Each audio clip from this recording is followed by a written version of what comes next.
Hello everyone, আসসালামু আলাইকুম। আজ আপনাদেরকে অনেকগুলো লেয়ারে তুলতুলে নরম পরোটা বানিয়ে দেখাবো। অনেকগুলো লেয়ারে তুলতুলে নরম এই পরোটাগুলো মাংস কিংবা কাবাব দিয়ে খেতে কিন্তু ভীষণ ভালো লাগে। আশা করছি রেসিপিটা আপনাদের ভালো লাগবে। চলুন তাহলে বানিয়ে ফেলি। তো প্রথমে আমি একটা বোলের মধ্যে 3 কাপ পরিমাণে ময়দা নিয়ে নিয়েছি।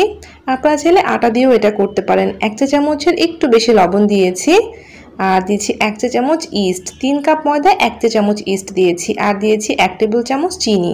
এখন এই সব শুকনো উপকরণ ভালোভাবে মিশিয়ে নিয়ে এখানে আমি 1 কাপ একদমই হালকা গরম পানি দিচ্ছি। কোনোভাবে পানিটা বেশি গরম হওয়া যাবে না। তো প্রথমে আমি 1 কাপ পানি দিয়ে খুব ভালো করে একটু মিক্সড করে নিয়েছি। তারপর আমি আরও আধা কাপ পানি দিয়ে একটা সফট ডো বানিয়ে নিব। 3 কাপ ময়দার জন্য এখানে 1.5 কাপ পানি যথেষ্ট। খুব ভালো করে আমি চামচ দিয়ে একটু মিশিয়ে নিয়েছি। তারপর চামচটাকে সরিয়ে ফেলে এখন আমি হাত দিয়ে ভালোভাবে মথে নিব। আর এখানে কিন্তু 3 কাপ ময়দায় 1 চা চামচ ইস্ট ইউজ করেছি। এখানে কিন্তু খুব বেশি ইস্ট ইউজ করা যাবে না। তো খুব ভালো করে মথে নিচ্ছি। আর এখানে কোনো ধরনের তেল অ্যাড করব না, জাস্ট আমি ময়দা ছড়িয়ে দিয়ে খুব ভালো করে মথে নিব। আর দেখেন এটা কতটা স্টিকি হয়েছে। তো এরকম স্টিকি হবে, তবে অল্প অল্প করে ময়দা ছড়িয়ে দিয়ে মথে নিলেই কিছুক্ষণের মধ্যেই দেখবেন যে স্টিকি ভাবটা অনেকটাই কমে গিয়েছে আর এটা হাতের মধ্যে লেগে যাচ্ছে না। তো অল্প অল্প করে ময়দা ছড়িয়ে দিয়ে আমি খুব সফট একটা ডো বানিয়ে নিচ্ছি। দেখেন ডোটা কিন্তু অনবরত মথে নিয়েছি আর এখন কিন্তু হাতেও লেগে যাচ্ছে না। তো অল্প অল্প করে ময়দা আপনি হাতের মধ্যে ছড়িয়ে নিয়ে তারপরে ডোটা মথে নেবেন। তো আমার খুব ভালো করে মথে নেওয়া হয়েছে। এখন আমি সামান্য একটু তেল পুরো ডোয়ের গায়ের মধ্যে লাগিয়ে দিয়ে 15 মিনিটের জন্য ঢেকে রাখছি। আর এই ফাঁকে আমি এখানে একটা বাটির মধ্যে 1/4 কাপ আর 1 টেবিল চামচ তেল নিয়েছি। তার মধ্যে আমি 3 টেবিল চামচ ময়দা দিয়ে দিলাম। তারপর আমি এর মধ্যে দিয়েছি 1 টেবিল চামচের মতো ঘি। এখন এই সব কিছুকে ভালো করে মিক্সড করে নিচ্ছি। আপনাদের কাছে যদি বাটার থাকে বাটার দিলেও চলবে, আর যদি কিছু না থাকে বাটার কিংবা ঘি কিছু না দিলেও চলবে। খুব ভালো করে মিক্সড করে যেরকম একটা পাতলা ক্রিমের মতো করে নিয়েছি, এক সাইডে রেখে দিচ্ছি। আর এদিকে 15 মিনিট হয়ে গিয়েছে। আর এই 15 মিনিটে ডোটা অনেক সফট হয়ে গিয়েছে, দেখতে পাচ্ছেন। তো 15 মিনিট পরে আমি ডোটাকে বাটি থেকে তুলে একটা বোর্ডের মধ্যে উঠিয়ে নিচ্ছি। 1 টেবিল চামচ ঘি কিংবা বাটার ইউজ করলে পরোটার ফ্লেভারটা অনেক বেশি ভালো হয়। তো আমি বোর্ডের মধ্যে সামান্য একটু ময়দা ছড়িয়ে দিয়ে ডোটাকে তুলে নিয়েছি। এরপর আমি খামিরটা থেকে ছোট ছোট করে খামির বানিয়ে নিচ্ছি। তো 3 কাপ ময়দার খামির থেকে আমি 9টার মতো ছোট ছোট খামির কেটে নিয়েছি। এখানে 9 থেকে 10টার মতোই খামির হবে। তো আমি 9টার মতো খামির কেটে নিয়ে এরকম গোল গোল বল করে যে বাটিতে ময়দাটা ময়ান দিয়েছিলাম সেখানে রেখে দিচ্ছি। একবারে সবগুলো এরকম ছোট ছোট বলের মতো করে নিয়েছি। এরপর বাটিটা থেকে সবগুলোকে একটু একটু দূরত্ব রেখে দিব, এতে করে ফুলে গেলেও এগুলো একটা গায়ের সাথে একটা লেগে যাবে না। তো একটা খামির আমি নিয়েছি, তারপর সামান্য একটু ময়দা ছড়িয়ে দিয়ে বড় করে লম্বা করে একটা রুটি বেলে নিচ্ছি। তো অবশ্যই ময়দা ছড়িয়ে দিয়ে বেলে নেবেন, তাহলে খুব দ্রুত এগুলো বেলে নেওয়া যাবে। তো লম্বা করে পাতলা করে রুটি বেলে নিতে হবে।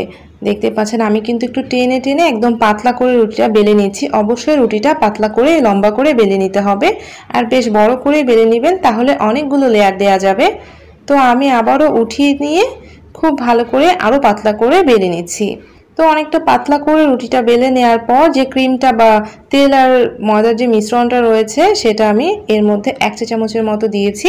আর এরকম হাত দিয়ে স্প্রেড করে দিচ্ছি, পুরো রুটির গায়ে স্প্রেড করে দিতে হবে। পুরো রুটির গায়ে তেলটাকে ছড়িয়ে দিয়েছি। এরপর আপনারা নাইফ দিয়ে এরকম মাঝখানে কেটে নেবেন। আমি স্ক্র্যাপার দিয়ে কেটে নিচ্ছি।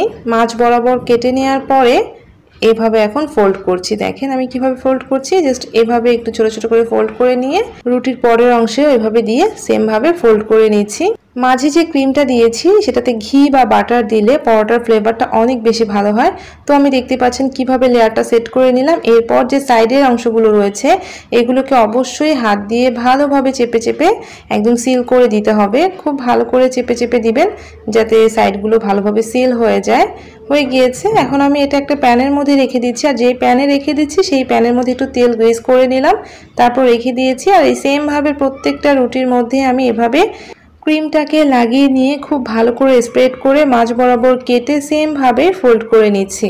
মাঝ বরাবর শেষ প্রান্ত পর্যন্ত কেটে একটু অংশ আপনারা এভাবে রেখে দিবেন, তারপর এভাবে ফোল্ড করে সাইডগুলো এভাবে সিল করে দিবেন। তো এভাবে সবগুলো বানিয়ে নিয়েছি। আর প্রথমে আমি যেটা বানিয়েছিলাম সেটাই নিয়ে নিলাম। তারপর উপর দিয়ে কিছুটা ময়দা ছড়িয়ে দিয়ে পরোটার শেপে পরোটা বানিয়ে নিচ্ছি।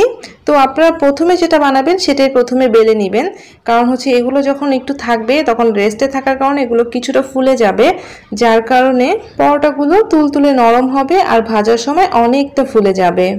তো আমি দেখেন পাতলা করে পরোটা বেলে নিচ্ছি। এই পরোটাগুলো খুব বেশি মোটা করবেন না, একটু পাতলা করে বড় করে বেলে নেবেন। দেখতে পাচ্ছেন কত সুন্দরভাবে বেলে নিয়েছি। তো চুলায় প্যান বসিয়ে রেখেছিলাম, হালকা গরম করে নিয়েছি, তারপর পরোটাটা দিয়ে দিলাম। তারপর উল্টে পাল্টে ভেজে নিব। প্রথমে দুই সাইড ভালোভাবে একটু ভেজে নিতে হবে। তো আমি এপিট ওপিট করে দুপাশে ভেজে নিচ্ছি। যখনই পরোটার মধ্যে এরকম সুন্দর একটা কালার আসা শুরু করবে সেই পর্যায়ে তেল অ্যাড করে দিয়েছি। তো অল্প অল্প করে তেল ছড়িয়ে দিয়ে খুব ভালো করে আমি পরোটাটাকে ভেজে নিচ্ছি। তো এই পরোটা ভাজার জন্য খুব বেশি তেলের প্রয়োজন হয় না, অল্প একটু তেল দিলেই খুব সুন্দরভাবে ভাজা হয়। আর দেখতে পাচ্ছেন এগুলো কতটা ফুলে যাচ্ছে। আর যখন এরকম সুন্দর একটা কালার চলে আসবে পরোটার, তখনই পরোটাগুলোকে নামিয়ে নিব। দেখেন কত সুন্দর হয়েছে।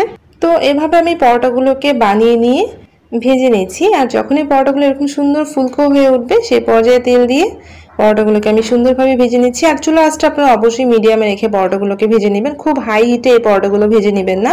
তো আমি কম আঁচে পরোটাগুলোকে ভেজে নিয়েছি। আর পরোটাগুলো দেখতে পাচ্ছেন কতটা সুন্দর হয়েছে। সবগুলো পরোটা ভেজে তুলে নিয়েছি। দেখতে পাচ্ছেন পরোটার কত সুন্দর একটা কালার এসেছে আর পরোটাগুলো তুলতুলে নরম হয়েছে।